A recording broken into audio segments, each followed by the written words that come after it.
A hero's journey is a story that is passed through many different generations, through many different types of media, video games being no exception. One series in this media that has helped keep this story alive for over 30 years is Fire Emblem.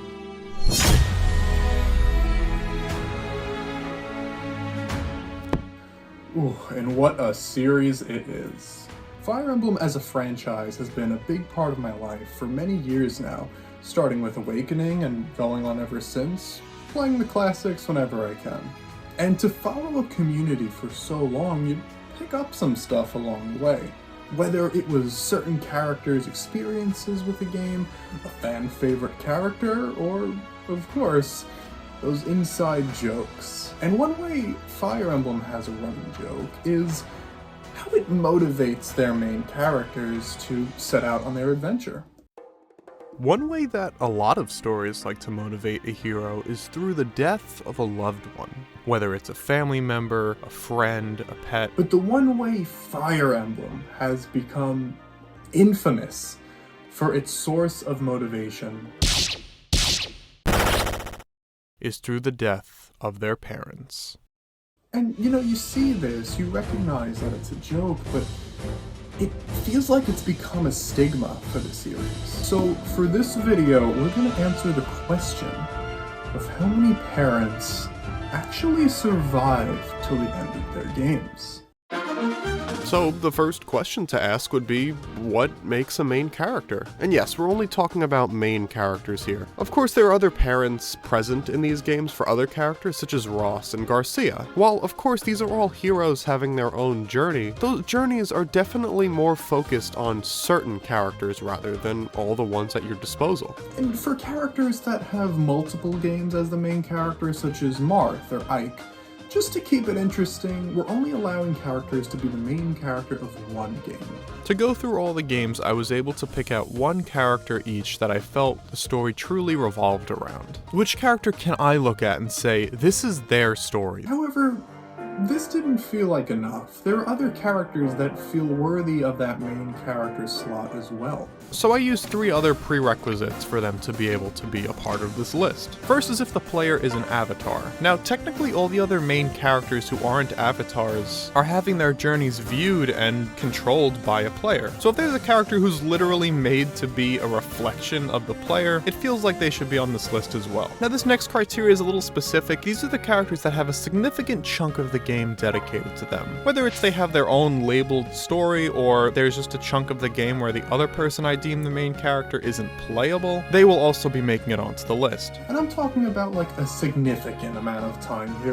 Like some characters like Tibarn have a chapter or 2 dedicated to them where they're like the main character, but you gotta have like at least 5 chapters, I feel. And finally, Fire Emblem engages Emblem Rings. This is mainly for Lucina. I wouldn't consider her the main character of Awakening, but Engage chose her to represent the series. I know there are a bunch of other characters who also ride this fine line on if they should be included or not, so I just used Engage, who they use to represent their game, of course not DLC emblems, as the cutoff point for who is considered the main characters of their games. And with all that criteria completed, here are our main characters. Well, what are we waiting for? Let's get started.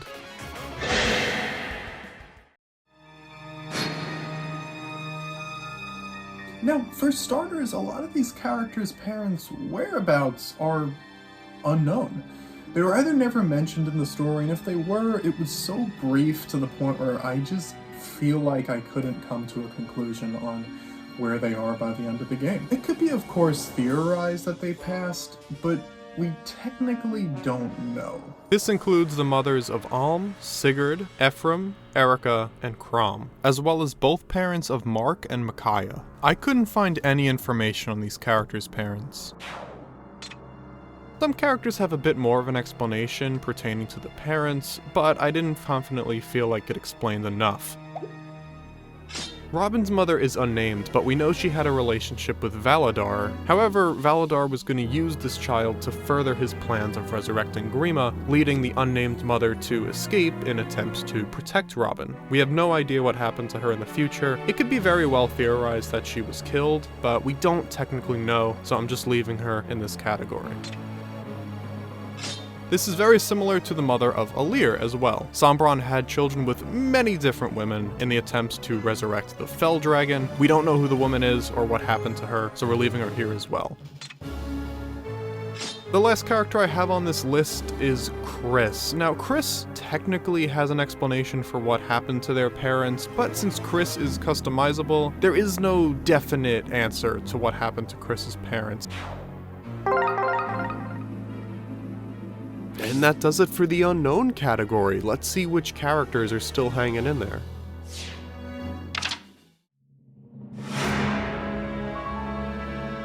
Our next section moves on to those parents that have that cloak of mystery removed from them, but not by much, because these parents don't even make it to the beginning of the game. Starting off first, we have Marth's father and the fourth king of Altea, Cornelius. Cornelius's death is a bit of a tragic one, as he didn't fall to the enemy, no, but rather his ally. While fighting invading forces from Grust and Dolor, his ally Giel betrayed him, preventing him from making it to the start of Shadow Dragon. Roy's mother was also lost before the events of Binding Blade, however, we don't know who it is technically, since Eliwood has many different options on who he could marry. Since there's no definitive wife for Eliwood, there'd be almost no way to have Roy's mother in the game. While getting betrayed by your ally like Cornelius is terrible, imagine how horrible it must be to have been killed by your very own husband. This was unfortunately the fate of Ike's mother, Lady Elena. While serving as a priestess at Palmeni Temple, she was taking care of the Heron Laguz, Lilia. As the two formed a bond together, Elena was entrusted with holding Leiron's medallion. While many who touch this medallion may go berserk, Elena was attuned to the forces of order, which allowed her to carry it. While traveling with her husband Grail, ultimately on her way to return the medallion to Serena's forest, Grail touched the medallion, and by not being attuned to the forces of order, he went berserk and impaled Elena. Luckily, she was able to take the medallion away from him, but unfortunately not able to survive the attack, with her final words expressing forgiveness to her husband. Oh man, these are getting really depressing really fast. So let's move on to something a little more digestible with the situation of Crom's father. We don't know much about the former Exalt of Ylisse. We don't even know his name. The only thing we do know about him is that he failed in a crusade of Pelagia, and he didn't leave behind a very positive legacy, as many citizens of Ylisse labeled him a warmonger and disliked him. Alright, we're back to a little more upsetting topics with Byleth's mother, Citri. Citri acted as a nun at Garreg Monastery, while in reality she was the 12th vessel created by Rhea to act as a host for the Crest of Flames. Possessing this crest would ultimately help Rhea achieve her goal of reviving her own fallen mother. Citri also unfortunately had a weak constitution, so when she gave birth to Byleth and realized that the baby didn't have a heartbeat, she pleaded Rhea to transplant the Crest of Flames into the child, leading it to survive at the cost of her own life. And if you thought that was bad, we are now moving on to the characters that lost multiple parents. And I say multiple because some characters have more parents than others. Yes, I am of course talking about Corrin. Corrin comes from a land of dueling nations, that being the peace-loving kingdom of Hoshido and the war-loving kingdom of Nor. When Corrin's father, King Sumeragi of Hoshido, went to meet with King Garen of Nor to discuss negotiation terms about their warfare, King Garen revealed that it was all a trap and killed King Sumeragi and stole Corrin, making Corrin technically his son. Although for someone who has such a large presence in the game, King Garen actually dies really early on. And you may be thinking like, what are you talking about? King Garen's right here. That's actually Anankos, the king of possessing Garen. This possession began shortly after Elisa's birth, and by the time you start the Fire Emblem Fates games, Garen has already been taken over by Anankos, meaning that he died before the game even began. Now, Of course, the loss of any parent is terrible, but for these characters, the parents they lost were all they had. Starting off with Celica's parents. The story of King Lima IV and Lady Liprica is, uncomfortable, to say the least. Lady Liprica was just a cleric at the Temple of Milla, but when she caught the eye of King Lima, he knew that he wanted her to be one of his brides, and he ended up forcing her to become that, which would give her a lifestyle that would be way too difficult than what she was used to. This caused her to become ill and later pass away, but not before giving birth to Princess Antise, or as we know her, Celica. However, despite using force to make Lady Liprica become his wife, he truly loved her, and while King Lima was already a very reckless ruler, the loss of Lady Liprica only made his habits grow worse, which only led to more and more people disliking him. And when a war broke out between Rigel and Zofia, it would then soon lead to King Lima's execution. Moving on to Leif's parents, we have Quan, the Prince of Leonster, and his wife, Ethelyn, the sister of Sigurd. While, yes, they are present in Genealogy of the Holy War, when Leif is the main protagonist, they would have passed before the game even began. In Genealogy of the Holy War, they are both hunted down by King Travant of Thracia, and died in battle. Since this battle took place in the Eid Desert, it has later become known as the Eid Massacre. Now, one interesting tidbit about Quan is that the weapon he wields is the Gaebulg. And what's significant about that is that this weapon is said to bring a curse to any user that wields it. So it's interesting to think if this truly played a role to Quan's demise. Up next is Lyn, who lost her father Hisar, the leader of the Lorca tribe, and Madeline, the daughter of Marquess Hayden of Caelan, who left her position of royalty to live a peaceful life with her husband. Unfortunately, that peace would be disrupted by the Talaver bandits, who took out most of the Lorca tribe, including Hisar and Madeline. Luckily for Lyn, her father was able to put her atop a horse to carry her away to safety. Another character from Fire Emblem Blazing Blade, Hector, also lost both of his parents before the game begins, although it's much more vague, with neither of them having a name, and only explanation of death being that they died to disease.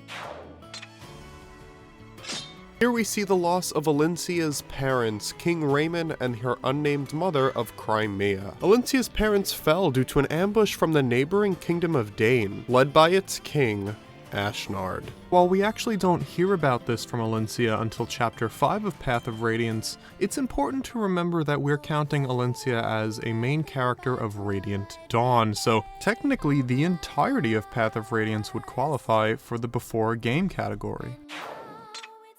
Alright, now this one's a little weird. Of course we know that Lucina's parents, Crom and the mother of your choosing, are still in the game, and can last to the end of the game if you don't have a, skill issue. But like the Lucina who's the main character is from the doomed future. It's not from our timeline, it's a different timeline. So the Lucina that's the main character is from a timeline where the parents are no longer alive. And by the time we meet Lucina, she's already older, so I'm assuming that by the time Awakening even began for us, Lucina was already grown up and her parents were already gone.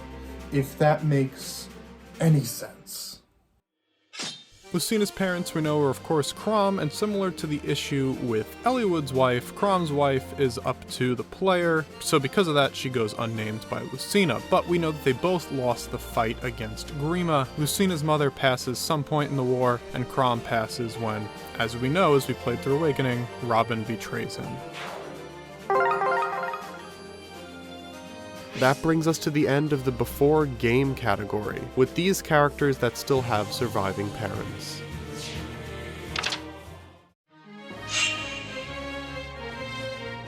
Alright my boys, that does it for the before game section, which means everything we're going to talk about from here on out are the main story. Chapter by chapter, this is make or break right here. By the end of this section, we'll finally have our answer to how many main characters actually make it with surviving parents. Let's get into it.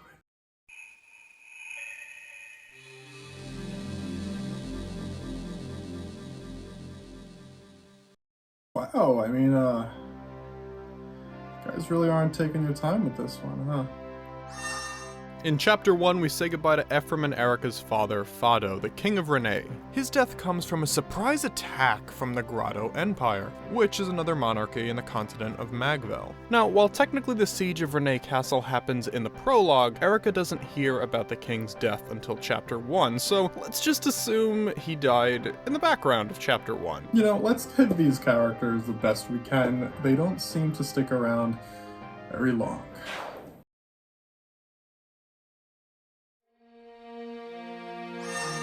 In Chapter 3, we see the loss of Alir's mother, Lumera. With Alir being the birth child of Sombron, and with Lumera being the opposing divine dragon, it almost seems crazy to think that she would be the mother of Alir. However, back in a previous war against Sombron, Lumera used her kindness and warmth to win Alir over to take the child in against the much more cold nature of Sombron. So while Alir was with Lumera for a while, we actually don't get to see her much when we actually start playing the game. In Chapter 3, while fending off an attack at Lethos Castle, an attack on Lumera would be lethal.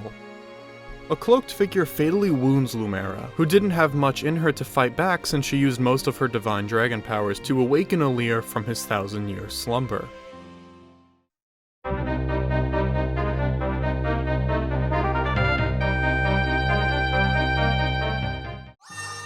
Moving on to Chapter 5, we have a couple here, starting with the Duke of Chalfie and Sigurd's father, Byron. In Chapter 5, we see Byron evading arrest as he has been framed for the assassination of Prince Kurth. Unfortunately, that tactic of evasion wasn't enough as he still sustained very fatal injuries and eventually passed because of them. Before falling, however, he was able to pass on Sigurd's famous blade, his Tyrfing. Unfortunately, Sigurd would also follow this path, as in Chapter 5, while also being framed for the death of Prince Kurf, Sigurd meets with Lord Arvis of Velthomer, another nation in the Kingdom of Granvale. While Sigurd was able to work with Arvis before, this encounter turned out to be a trap. This became known as the Battle of Belhalla, which ended with Sigurd falling to a blast of Arvis's Val Flame. This terrible fate would also fall onto Sigurd's wife, Deirdre. While already being the half-sister of Arvis, unfortunately for Deirdre, Arvis was working under the manipulation of Archbishop Manfroy, who had a plan to revive the Dark Lord. This plan involved wiping Deirdre's memories and having her marry her half-brother, to result in the birth of her twin children, Julius and Julia. Years pass, and Manfroy is still working closer with the family. During this time, Manfroy gave Julius a tome of the Dark Lord, which caused him to lose his mind, attacking his sister and mother, with Deirdre using the last of her strength to warp Julia away to safety. Finally, for Chapter 5, we have Corrin's mother, Mikoto. Now, we all may know Mikoto as the Queen of Hoshido, but in reality she was actually born in... While living there, she one day found a hooded man with amnesia, who turned out to later be a disembodied soul of the great dragon Anankos. At the time, though, Anankos wasn't aware of that, and Mikoto nursed him back to health, which led to the two of them falling in love and having Corrin. Eventually realizing his true identity, he sent Mikoto and Corrin to Hoshido to keep them from the dragon's wrath. Then, we know the whole story. Corrin gets kidnapped, he lives in Nor most of his life, and then he finally comes back to Hoshido. Unfortunately, though, the reunion is not for long. While taking the family into Shiragashi Castle Town, a hooded man appears, stealing away the Gonglari from Corrin, and uses it to cause an attack in Hoshido. Mikoto, though, jumps in front of Corrin to protect them, costing her her life.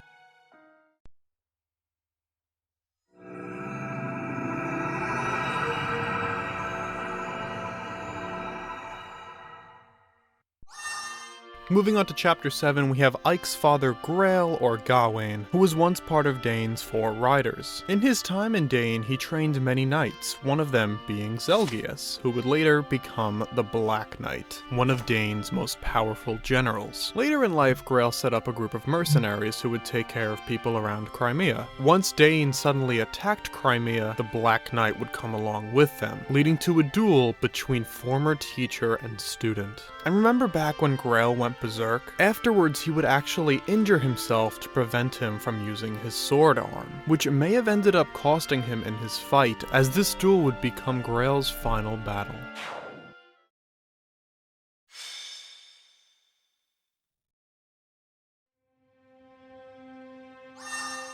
Chapter 9 sees Byleth losing their father, Geralt, who was formerly a legendary knight and a former soldier of the Holy Kingdom of Fargus. While Byleth got a job as a professor at the Officers' Academy in Garreg Mach Monastery, Geralt would come along with him, and they would help the students learn about the art of warfare. One occasion would see them investigating a nearby chapel where many students turned into monsters and started attacking other students. After rescuing them, they found a student named Monica who went over to thank Geralt. However, while walking away, she took out a dagger and literally stabbed Geralt in the back. Despite trying to turn back the clock in order to save their father, it was no use, as Byleth shed their first tears over the death of their father.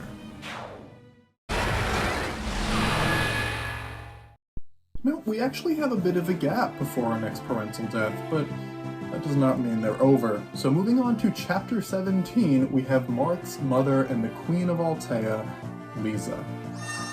Early in the game, Altea was facing an assault from Dolar and Grust. During this, Lisa and Marth's sister Elise were captured by General Camus, which later moved on to be overseen by the mage dragon Manakete, Morzas. Now, we all know Elise survives, but in Chapter 17, when you fight Morzas, he taunts Marth about Lisa's death. So while she technically could have died at any point from capture, we're gonna be doing the same thing we did with Fado, and whenever they were first spoken about to be killed, that's the chapter they lasted until.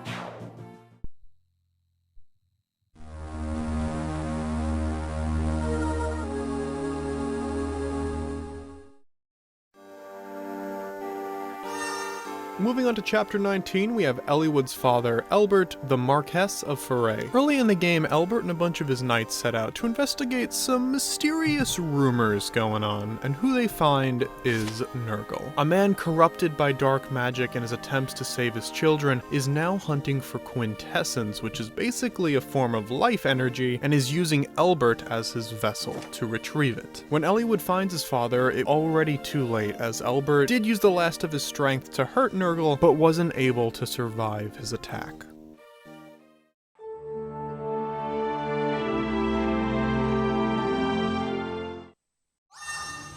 Moving on to Chapter 23, we have Robin's father, Valadar. Valadar is the leader of a religious group who worships the fell dragon Grima. And of course, as leader, he wants to be able to resurrect the fell dragon. Eventually, Valadar had a child, Robin, who was able to resurrect Grima because of the mark on his right hand, symbolizing the heart of Grima. As we previously learned, the baby was able to get away, but eventually, they come face to face once again. It may seem like Valadar had fell in Chapter 6, however, Grima himself shows up and prevents Valadar from passing on. Unfortunately for Valadar, lightning would not be able to strike twice, as in Chapter 23 he is confronted once again by Crom's army at the Dragon's Table, and finally put to rest for good by Crom and Robin.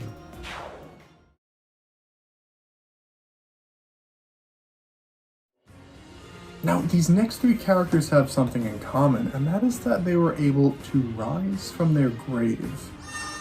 First, in Chapter 24, we have Corrin's mother, Mikoto, once again. After Corrin infiltrates castle, Mikoto seems to materialize out of a pool of water and is able to help them throughout the chapter. Well, for most of the chapter. As it turns out, Mikoto's final directions are nothing more than a trap, as she is being controlled by a Nonkos. Now, the weird thing here is that it's so easy to write these characters off as nothing more than puppets. Do they truly come back to life? Well, the ending is where that becomes a little more clear if they truly did, as they're able to regain consciousness. After the battle, she's able to apologize and reconcile with Corrin before fading away one last time.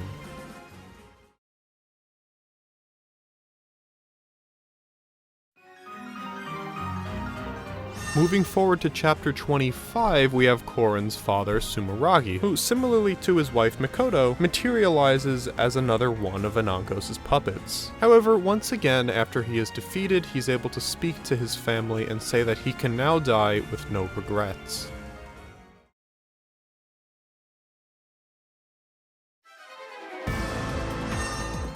And finally, in this trend, we have Alir's mother, Lumera, who is once again resurrected as a corrupted version of themselves, although this time, of course, by Sombron. And of course, just like Mikoto and Sumeragi, Lumera is able to show her love and affection to Alir before once again passing on.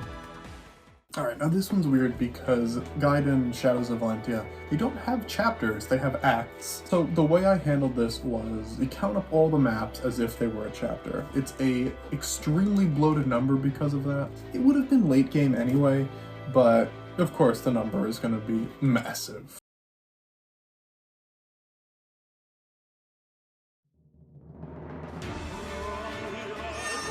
Rudolph was the fourth emperor of Rigel, and set a plan in motion for his son after receiving a prophecy speaking about the continent of Valentia's destruction. This prophecy basically said that his son Alm and of course his friend Celica were the children of fate, and because of the mark on their hands were able to stop Valentia's ruin. This plan would involve causing conflict for all of Valentia so that it would overthrow its two rulers, Milla and Duma. This is because Rudolph viewed them as a danger to the continent. Unfortunately though, this plan would end up painting Rudolph as a villain himself, and for Alm to end the conflict by getting to Duma, he would have to go through Rudolph first, not knowing that he was his father. After striking him down, Rudolph is finally able to reveal himself to Alm, but by then it was too late for him to survive.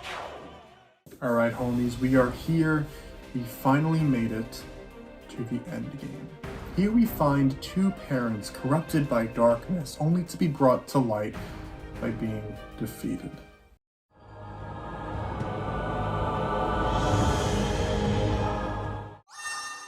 Anankos was known as one of the first dragons. Originally, Anankos loved humanity and enjoyed his time living among them and passing on his knowledge. Unfortunately, Anankos had a primal rage building inside of him due to his dragon-like nature, and as generations passed and his degeneration grew, one day that primal rage was released. This led to the destruction of land and the murder of their king. As a result, the citizens tried to murder Anankos, but before he was completely degenerated, he was able to rip off a portion of his soul. This portion contained his final bit of sanity and would allow him to continue living as his quelled self. Unfortunately, once the soul was able to evolve into the form of a human, Anankos didn't have any memories of what occurred in the past. And this would be beneficial in many ways. I mean, that's how he met Makoto and had Korin. But once these memories came back, he wanted to naturally protect his family as he sent them away to Hoshido. Anankos also created a daughter on his own, Lilith, and when one day encountering his dragon form with her, he takes a hit when the dragon tried to kill his child, leaving only one Anankos left, the raging dragon form. Through possession of King Garin of Nor, he is able to leave the kingdom of in his goal of complete destruction. This dragon, mind-warped to complete insanity, is finally taken down and put to rest by his child, Korin. And our final parent to fall is Alir's father, Sombron. Sombron was originally born in another world where war was constantly rampant and his entire family was wiped out. A war where only the possessions of emblems mattered. These emblems were rings that contained power for people as they contained the spirits of legendary heroes. And the only reason Sombron was able to survive was out of kindness from the enemy. All he had in this world was the emblem of foundations. While wandering this new land, Sombron was assumed to be a lost child by local villagers and was taken in to live in their village. In this process though, Sombron would lose hold of his personal emblem, and this would cause him to be angry and blame all the villagers for the emblem's disappearance. You see, Sombron believed that the ring wanted him to be alone, and that would light the fire in him to lash out. Starting with the destruction of the village that took him in, he also began having children with many different women to build up an army to take over Elios. This war would take place on and off for 1,000 years until Alir is finally able to stop his father's destruction of Elios. Although before he fades away, Sombron is able to reunite with his emblem, the one he had been searching for 1,000 years. Alright, we've done it. We've made it through every game, every chapter, every main character. The parents, how many of them have survived? Have any of them survived? No way, there's only 2 characters left? Yes, out of every single main character in this series, only 2 of them have had parents that survived till the very end of the game. And the funniest part is they both come from an Elite series game, so in a way, it feels like one continued story, like one story had parents that survived.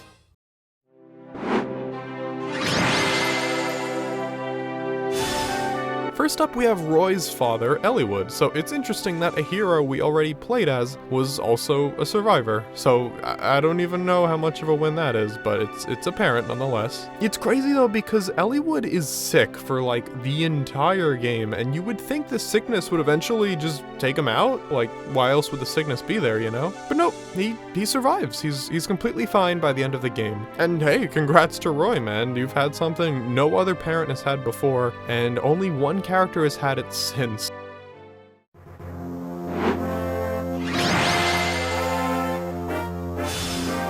And funnily enough, it is Eliwood's mother, Eleonora. So she's only seen twice throughout the game and doesn't hold a big role in the story. Mainly she's just there to wish Eliwood well on his journey to rescue Elbert. However, there's no mention of her passing throughout the game, so we're gonna count this as a survivor as well.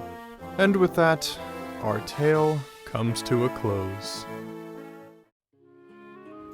Well, my friends, we finally found out if this running joke in the series has any weight to it. And it turns out, yeah, it does actually. And, you know, it makes sense in some ways. Fire Emblem is one of Nintendo's most traditional series out there, so it would make sense that some of the stories hit similar beats. Real shame for the parents, though. Maybe it's better for me to look at this from a different perspective here. Like all the characters we do get to keep. How about all those adorable little companions that join us on our journey? We got Yune, Lilith, and Sami, of course. Yeah, we get to keep all these Sami-like characters. That's good, right?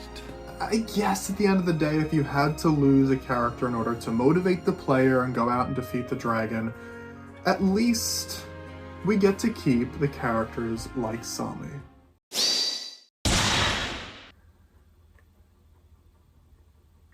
Oh, Fire Emblem.